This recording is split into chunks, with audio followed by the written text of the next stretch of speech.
बार बार गंडापुर साहब के ऐलानात से जो मोमेंटम बिल्ड हुआ होता है वो किसी वजह से डिस्पर्स हो जाता है। आपको याद है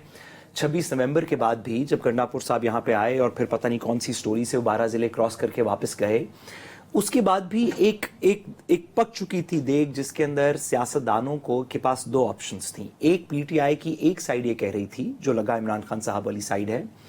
कि हमें इसके ऊपर बैठना चाहिए, कोई एहतजाज करना चाहिए, कोई आगे कार्रवाई करनी चाहिए, इसको किसी तरीके कंटिन्यू करना चाहिए। लेकिन आपको याद है गंडापुर साहब की जो केपी पार्लियामान के अंदर तकरीर थी फौरन 26 नवंबर के 3-4 दिन बाद, जब वो यकदम एक जगह से नमूदार हुए और उन्होंने तकरीर की, उस तकरीर के बाद वो जो मोमेंटम था वो बिल्कुल डिस्पर्स हो गया। उसमें कोई कॉल नहीं थी, उसमें कोई कार्रवाई करने का अंदिया नहीं था, उसमें किसी के खिलाफ कोई उसमें कोई शिद्दत नहीं थी।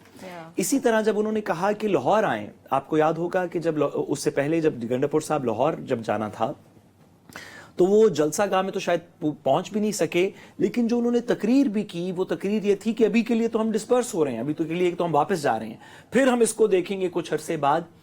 ये लोगों को बार बार इकट्ठा करना, उनको वापस लेके जाना, लोग अपना रोजगार, अपने घर बार, अपनी दीगर मसरूफियात को, चीजों को छोड़ के इस तहरीक के अंदर शामिल होते हैं। अगर आप उन्हें फिर से लेके आएंगे और उन्हें लगेगा कि पिछली दफा की तरह ये कोई इसमें से कुछ हासिल नहीं होगा, ये फिर डिस्पर्स हो जाएगी, और गंडापुर साहब की यही 2-3-4 दफा ये कंसिस्टेंट उनकी अप्रोच रही है, तो मेरा ख्याल है मेतला साहब जो फरमा रहे हैं वो बात दुरुस्त है कि इमरान खान साहब का ऑब्जेक्टिव ये था कि इसको किसी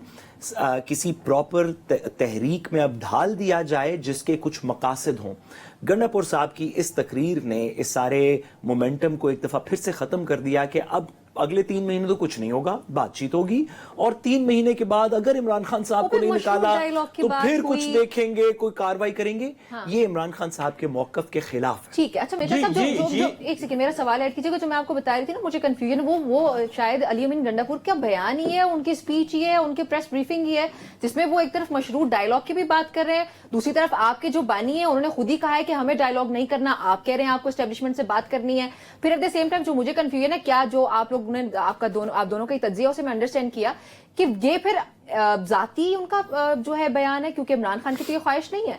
नहीं, डेफिनेटली वो एक ओहदे पर है, एक पूरे सूबे को वो रन कर रहे हैं, चीफ एग्जीक्यूटिव हैं। देखिए, आपको कंफ्यूजन इसलिए भी नहीं होनी चाहिए और आपको बिटवीन द लाइंस भी पढ़ना चाहिए, और ये तो बहुत विविड, बहुत क्लियर सिचुएशन है, सिनेरियो है कि गली में तो पीटीआई का कोई आदमी निकल नहीं सकता, तो लाहौर कैसे पहुंच गए और लाहौर पहुंच के एहतजाजी तहरीक लॉन्च कर रहे हैं। कोई सेंस बनती है कि भाई गली में कोई पीटीआई का आदमी आप आज ऐलान कर दें कि आपने पीटीआई ज्वाइन कर दी है, हो सकता है आप स्टूडियो से